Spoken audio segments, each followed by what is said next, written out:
There will come a point in your career where you get tapped on the shoulder to present your work to high-up leaders at your company. This can bring up all kinds of questions like, how do I make sure I sound polished? How much detail should I share? What pieces of my work are most important to highlight? In today's episode, I'm teaching you a beginner-friendly communication framework that will answer all of these questions and more. I want you to not just feel prepared, I want you to feel capable and powerful. So let's dive in.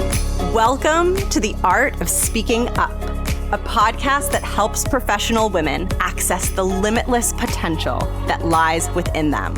I'm your host, Jessica Guzik, and my mission is to help you find that spark inside you that has the power to transform your career in ways you may not have thought possible. I'm so excited that you're here. And now, on to the show. Welcome to the podcast. Thank you for tuning in. Today, we are talking about a topic that can be a little bit nerve-wracking, and that is the topic of presenting your work to executives. It can feel intimidating and stressful when you need to prepare a presentation for an executive audience because you want to impress them, you want to articulate yourself really clearly and effectively. And it's pretty common to feel some anxiety or pressure around wanting to do a good job. I will never forget the first time that I was asked to create a presentation that would go in front of executives. I felt terrified. This happened many years ago, back when I was in my 9-to-5 career and worked at McKinsey. I'll never forget, my manager asked me to put together a presentation that was going to go in front of a very high-level audience. I immediately panicked when he asked me to do this, and I blurted out to him, "I've never done this before. I don't know what I'm doing." Now, side note, I don't recommend saying that type of thing to your manager, even if it's true. But at the time, I was very early on in my career and very green, so I just blurted it out. But luckily, he was a very supportive manager, and he said something to me that has stuck with me for the rest of my career. He told me, don't worry, there's not really any magic or secret behind putting together these presentations. It's just pattern recognition. Once you've seen enough of these things, you will have memorized all of the patterns, and putting together a presentation and speaking to executives is going to feel like a rinse and repeat activity to you. And he turned out to be right. Executive communication truly is a game of learning a few simple patterns. And in today's episode, I am so excited because I'm going to be teaching you one of the most foundational patterns for executive communication. It is called the story framework. This is a framework that I've created that you can use to structure a presentation that is executive friendly and that will really resonate with an audience of experienced leaders. I am super excited for you to use it because when you get that precious face time with executives, I want you to maximize it. Because ultimately, it is those moments where they get to see how you articulate your work that are going to help you build a standout reputation within your company. So the story framework is an acronym where each letter in the word story stands for a different section of your presentation. And the S in this framework stands for setup. Now, a lot of people, when they think about giving a presentation, they often make an incorrect assumption that the first thing that you want to share is the topic. And you want to open with something like, today I will be sharing X. And even though that might feel like the intuitive way to kick things off, when you're speaking to a group of executives, you actually don't want to kick off by introducing the topic. Here's how you can think about this. Have you ever gone to the movies and arrived late and sat in the movie theater 10 minutes after the movie started?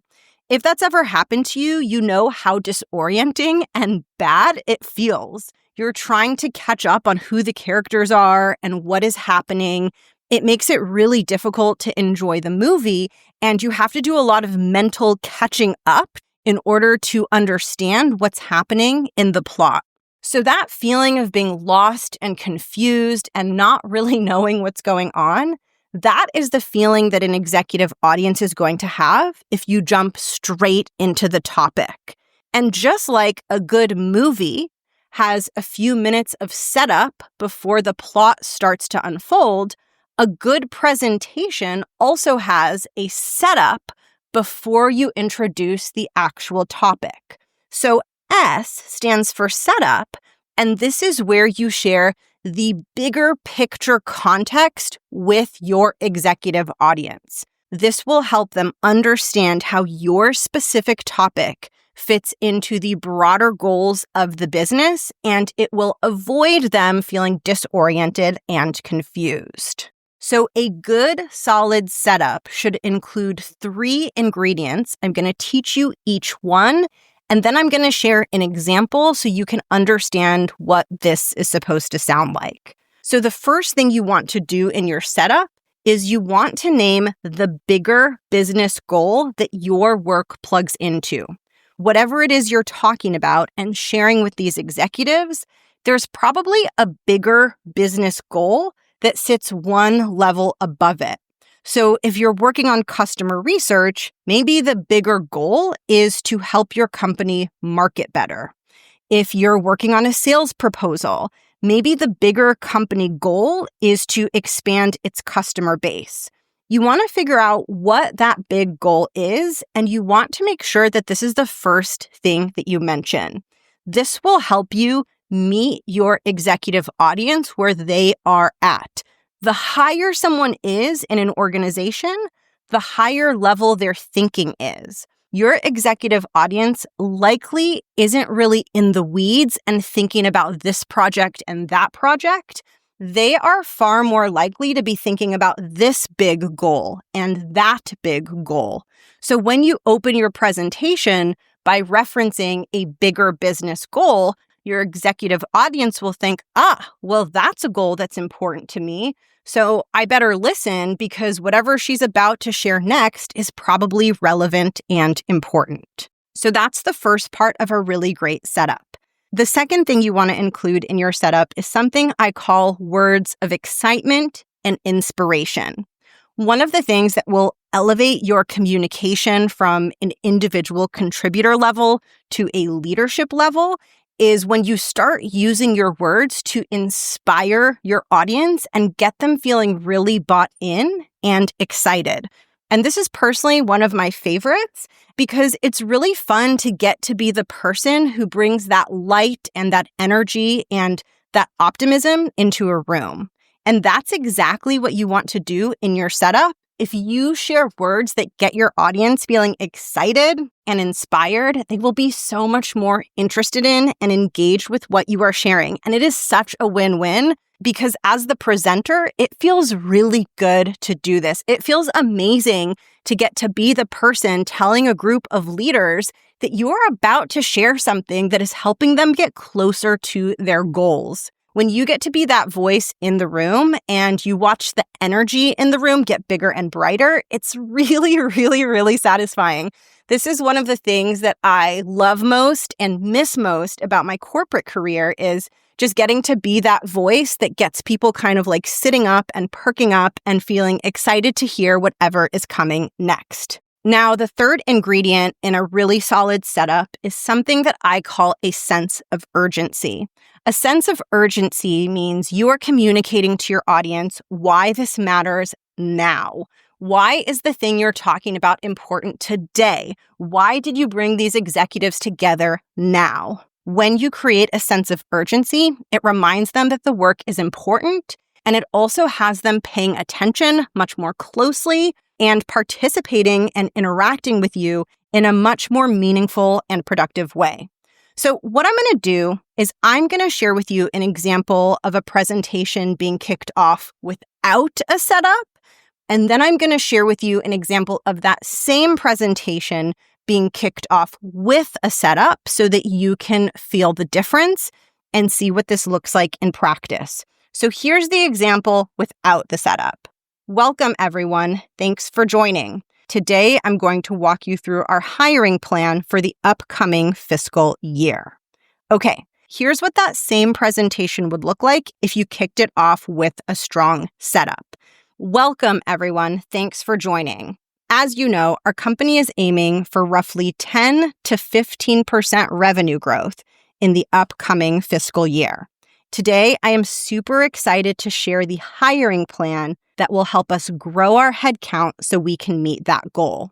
And depending on how fast we're able to fill these empty seats, we might even be able to exceed those initial growth targets. I'm sharing this with you today because the plan was recently greenlit by the head of HR, and we want to make sure that you and all of your teams are in the loop on the changes that will be happening within each of your orgs.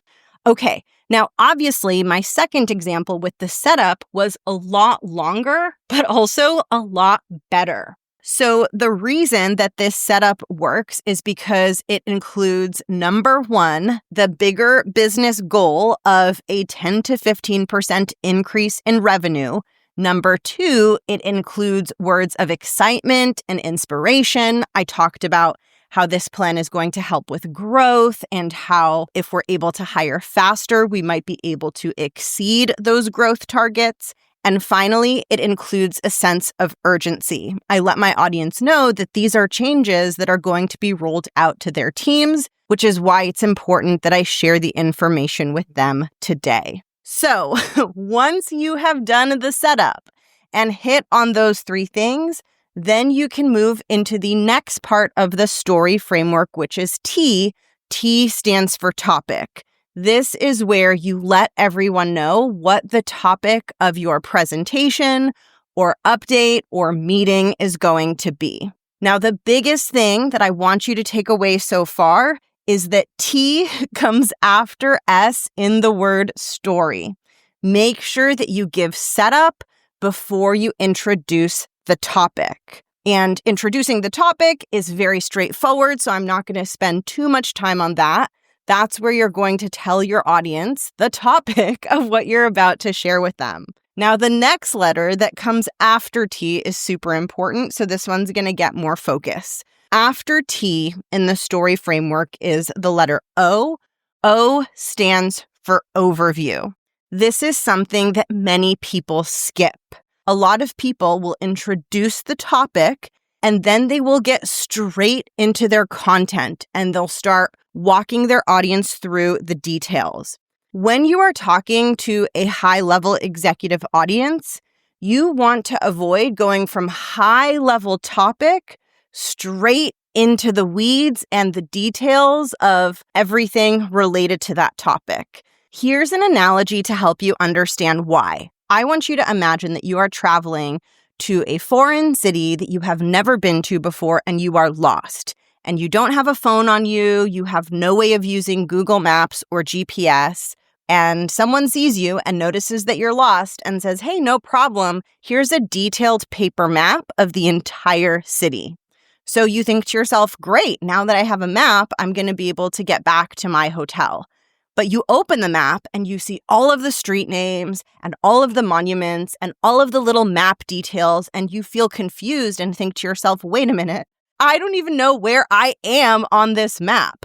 So yes, this map is helpful, but unless I can zoom out and figure out my current location, this is just a whole lot of detail that isn't giving me much helpful information on how to get back to my hotel. When you're speaking to an executive audience and you share the topic and you jump straight into the details, it's like you're putting a map of the city in front of them without helping to orient them and show them where on the map they even are. So the O in the story framework helps orient your audience so that they can understand the details that you are about to share with them. Now, figuring out how to structure your overview is pretty simple. You take your topic and you divide it into a sequence of parts. So here's an example of what that would look like, building on the hiring plan example that I've been sharing.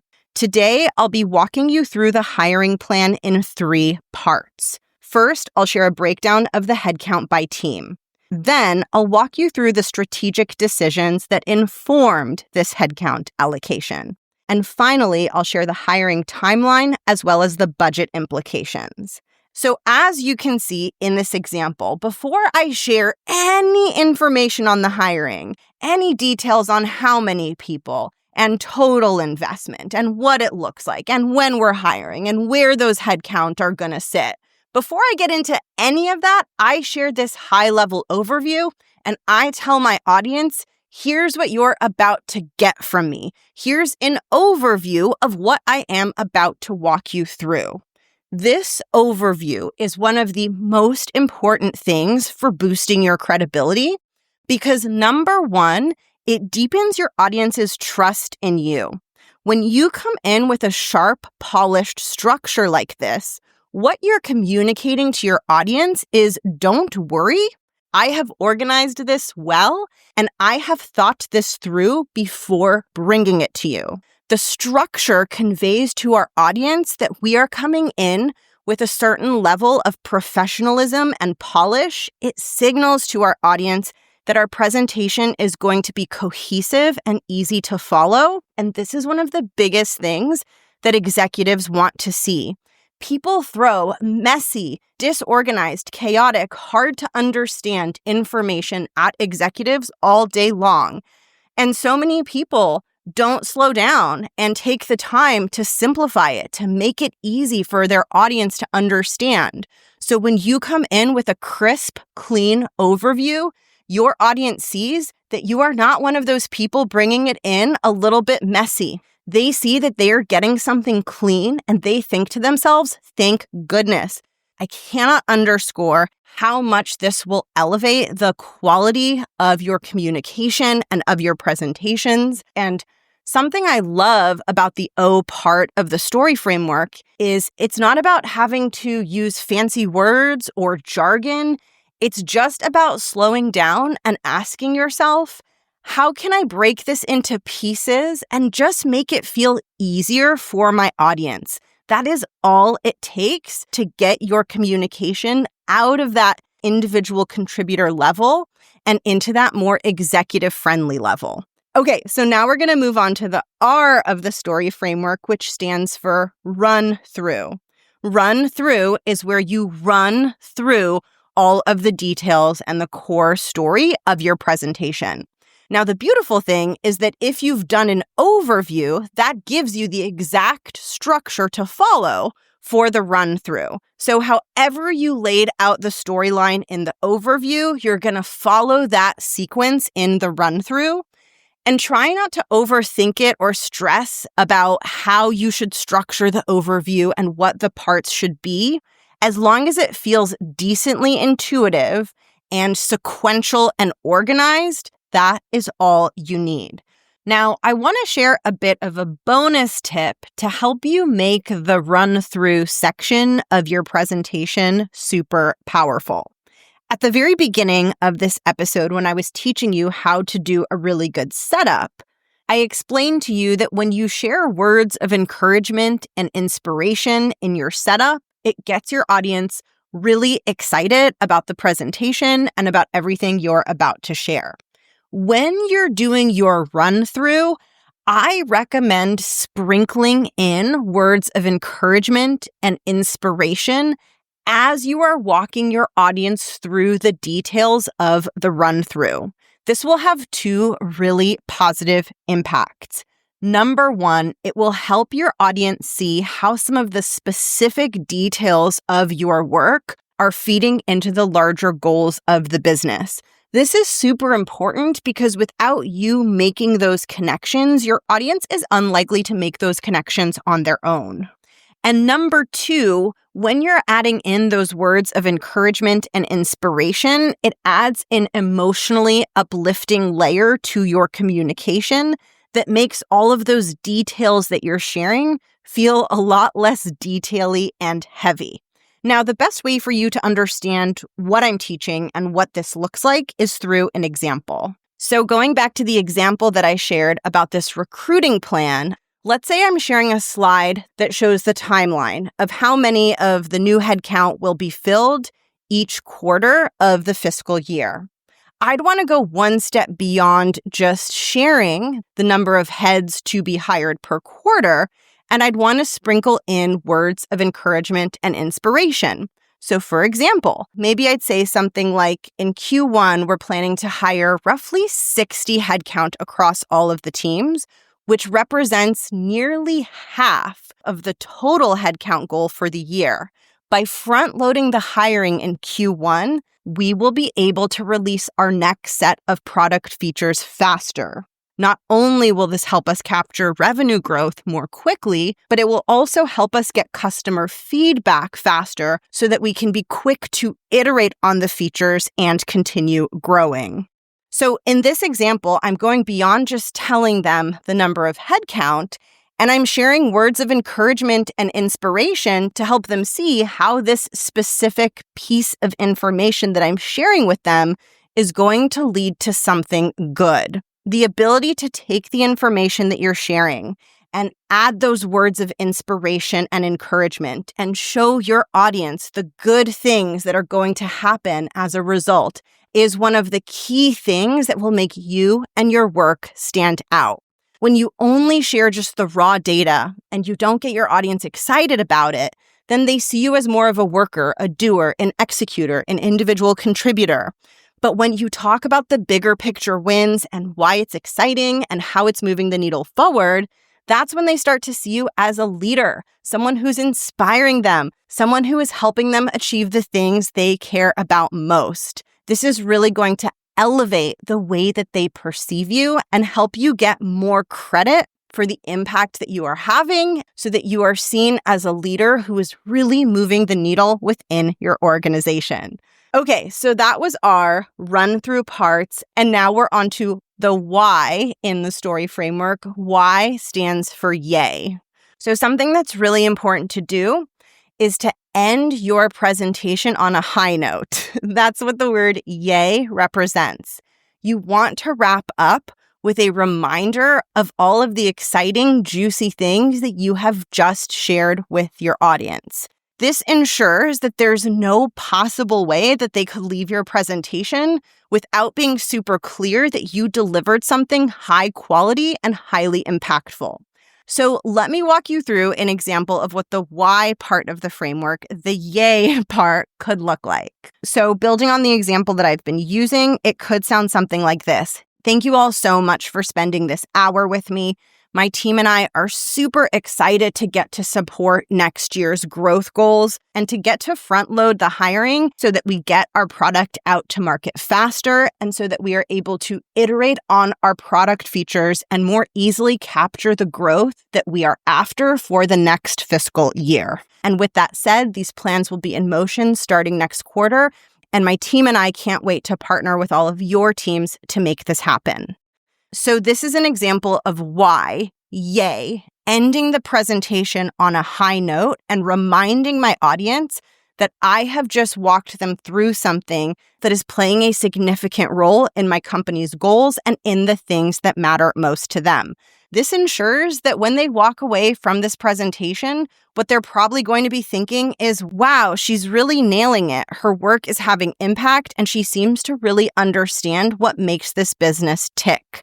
And this brings me to just a couple important points that I want to make before I tie everything together in a bow for today's episode. There's a big theme in this framework of highlighting the impact that you're having. This is something that is super important to do in corporate.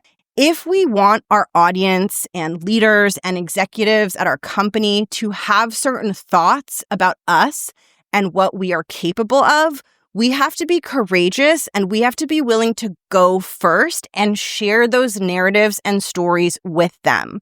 So if we want them thinking, wow, her work is really having impact, then when we present our work, we have to say, hey, everyone, here's my work. It's really having impact. And I know this might seem obvious, but it's easy to fall into a pattern of thinking like, I don't want to brag. I don't want to be obnoxious. If I show people my work, They will obviously see the impact without me having to highlight it for them. But that's putting a ton of mental burden on our audience to have to look at what we're sharing, to have to reflect on the role that we're playing, to have to make those connections. And when it comes to your professional reputation, you don't want to hide the ball. You don't want to risk that the impact that you are having is falling through the cracks because it wasn't clearly highlighted when you shared your work with your audience. So it is super important not to be shy about naming the way in which the work you do is benefiting your organization. And if that makes you feel a bit squeamish and you feel like, oh my gosh, that feels like quite obnoxious for me to be sharing my work in that way, I will offer you the reframe of all reframes that helped me with this so much in my corporate career, which is that when you are quote unquote bragging about your work and talking about your impact, it's not about making you look good. It's about making your audience look good. So you don't need to be thinking, how can I talk about myself and how amazing I am? All you have to do is be thinking, how can I tell my audience why they should be so excited for this and why this is going to help them look good and help them win and help them be the hero? At its heart, executive communication is about making your audience of executives feel like they are about to win because of the work that you are doing. And the beautiful thing is when you show them how they're going to win and how the company is going to win, that feels great for everyone. It feels great for them because they get excited. It feels great for you because you're pointing out what's exciting. And it really helps them see you as the person who is driving those successes. So, to summarize the story framework and to wrap it up in a bow, if you are giving a presentation to a group of executives, you can use the story framework to ensure that your presentation is structured in a cohesive and compelling way. You start with S, the setup, where you share key context and inspiration before diving into T, the topic. After you've introduced the topic, you go to O and you give an overview of how you'll be breaking that topic up into smaller parts. Then you get to R, which is run through the parts. And the most important thing to remember is to share words of inspiration and encouragement as you're running through the parts. And then finally, you end with Y, which stands for yay. And this is where you wrap up your story and remind your audience of the impact and all of the positive outcomes that are happening for them as a result of everything that you just walked them through.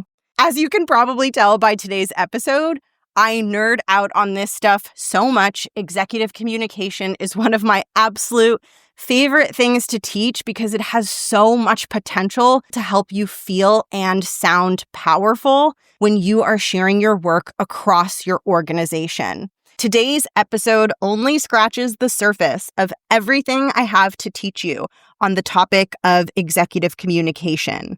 And if you want to go deeper and really master the art of speaking to an audience of leaders, I want to invite you to come join me in the Art of Speaking Up Academy. This is my signature program where I help you develop a confident, effective voice in the room. And best of all, when you're inside the Art of Speaking Up Academy, not only are you going to learn the foundations of executive communication, but you're also going to get to do the inner work to grow your confidence so that you feel as powerful as you sound. To learn more about the program and to find out when the next cohort will open for enrollment, join the waitlist by clicking the link in the show notes or going to jessgussettcoaching.com/academy. Thank you so much for tuning in. I had so much fun recording today's episode, and I will catch you next week. Have an amazing day. Bye.